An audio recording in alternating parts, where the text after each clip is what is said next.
Professeur Didier Raoult, pouvez-vous nous présenter la situation actuelle de l'épidémie de coronavirus en France?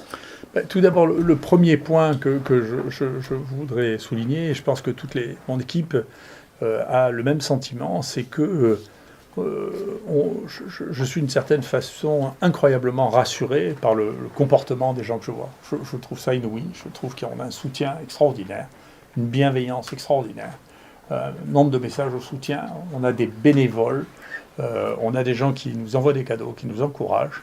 Il y a, alors que Marseille, c'est ma ville, mais généralement, elle est un peu désorganisée.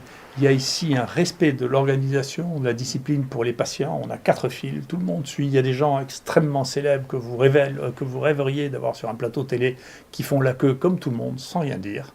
Et donc, on voit quelque chose qui, moi, je trouve, me rassure, parce que je pensais que ce pays était plus capable de ça. Et donc, ça me rassure de le voir. Ce qui veut dire que dans les crises, on est capable de voir des choses tout à fait incroyables. Et donc, ne vous inquiétez pas trop pour les gens qui me disent de moi, je suis enthousiaste. Parce qu'on fait, il n'y a qu'une chose que j'espère, c'est que la loi européenne qui nous interdit de travailler plus de 48 heures par semaine ne va pas s'appliquer à nous, parce que les gens qui sont ici travaillent beaucoup. Voilà. La deuxième chose, c'est sur le plan du travail. Écoutez, le traitement, les stratégies diagnostiques qu'on a mis en place fonctionnent bien. On a testé 50 000 personnes ici maintenant, donc, ce qui nous a permis de détecter 2400 personnes infectées ici, qui on a proposé des thérapeutiques. Nous avons maintenant du recul sur à peu près 1 millier de personnes qui ont reçu le traitement hydroxychloroquine plus azithromycine. Les choses se sont très bien passées. Nous avons eu à déplorer un décès qui était un homme de 84 ans. C'est tout pour l'instant. Donc après 3 jours de traitement, ce qui nous permet de commencer à avoir une véritable évaluation. Donc on est très satisfait. Faites attention, ne vous auto-prescrivez pas ça. En particulier, il faut qu'il y ait un médecin qui vous prescrive, il faut que vous ayez un électrocardiogramme, qu'on dose le potassium dans votre sang. Il ne faut pas improviser, ce sont quand même des médicaments, et donc il faut y faire attention. Mais globalement, les résultats qu'on a sont très satisfaisants, et je suis très content que l'équipe chinoise vienne de publier une étude comparative entre l'hydroxychloroquine contre pas de traitement, et qui montre qu'effectivement, dans notre cible, qui sont les gens qui sont modérément malades, diagnostiqués au début, l'hydroxychloroquine a un succès important. Il faut faire attention, quand il est trop tard, il est trop tard, c'est-à-dire au moment où les gens sont en réanimation, quand ils ont des syndromes de détresse respiratoire, quand on est obligé de les intuber, en réalité, ça n'est plus l'heure des antiviraux. On sait ça pour la grippe, par exemple. Les médicaments qui marchent pour la grippe, ça marche dans les 2 premiers jours de la grippe. Là, ça marche un peu plus longtemps.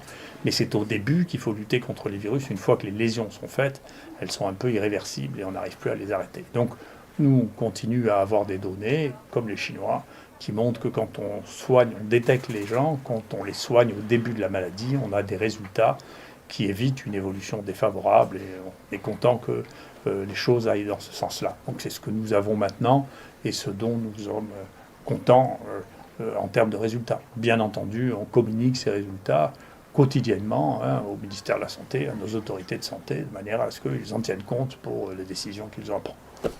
Voilà, mais maintenant, je ne voudrais pas que vous imaginiez que je suis tout seul, et donc je voudrais vous présenter l'état-major des gens qui travaillent avec nous, qui travaillent comme des fous, comme tous les gens ici. Je ne peux pas faire venir tout le monde pour vous les présenter, mais les gens qui travaillent ici se donnent cœurs et âmes pour pouvoir essayer de faire fonctionner les choses. Et donc, il faut que vous voyiez leur tête. Voilà. Le professeur Parola, qui est un des chefs de service, médecin interniste et infectiologue, qui prend en charge une grande partie des malades, qui nous aide beaucoup dans cette situation.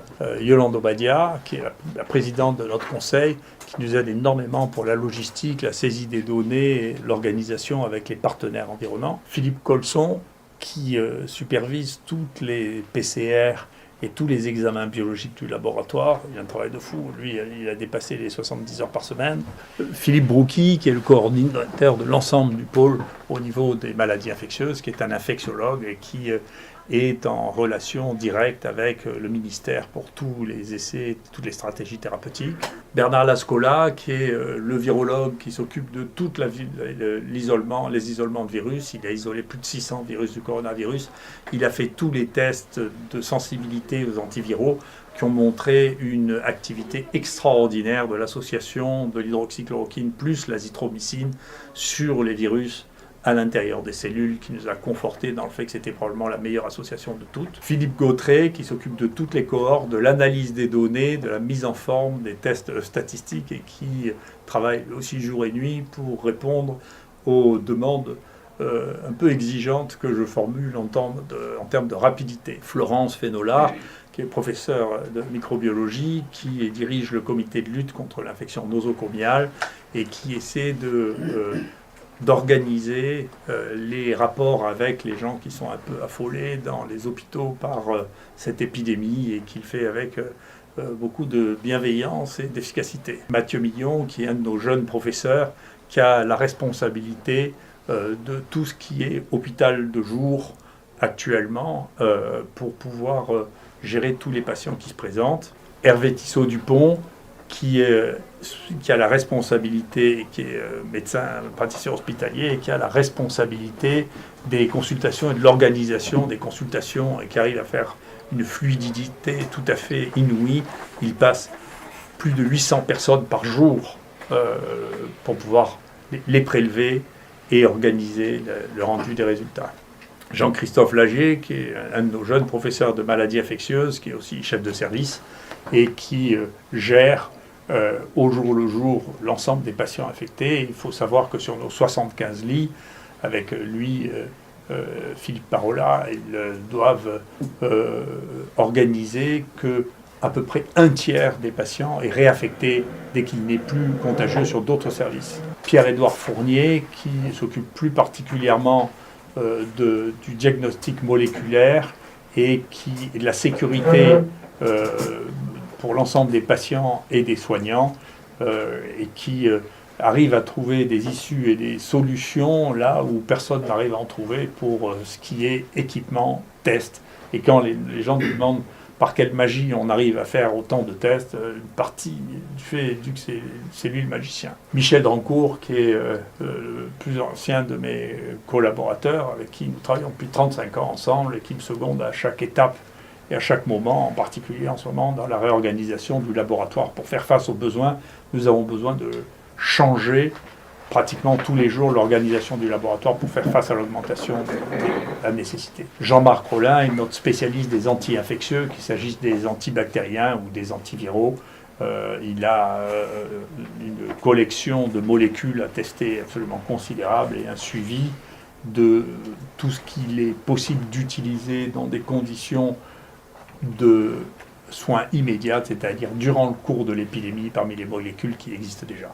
André Stein, qui est un des chefs professeurs de maladies infectieuses, qui est un des chefs de service ici sur le premier étage, qui nous aide à gérer ce flux permanent des patients pour lequel, encore une fois, un tiers des patients sort par jour et ça nécessite des acrobaties pour pouvoir les gérer et pour pouvoir libérer des lits pour les patients contagieux. Et enfin, le mistigris, c'est Yanis Roussel, qui est notre go-between avec toute la presse, les médias, et qui est lui aussi submergé de travail pour pouvoir répondre, y compris à nos refus de discuter quotidiennement avec les médias, parce qu'on a beaucoup trop de travail ici pour passer du temps à faire ça, et seuls les résultats à la fin compteront.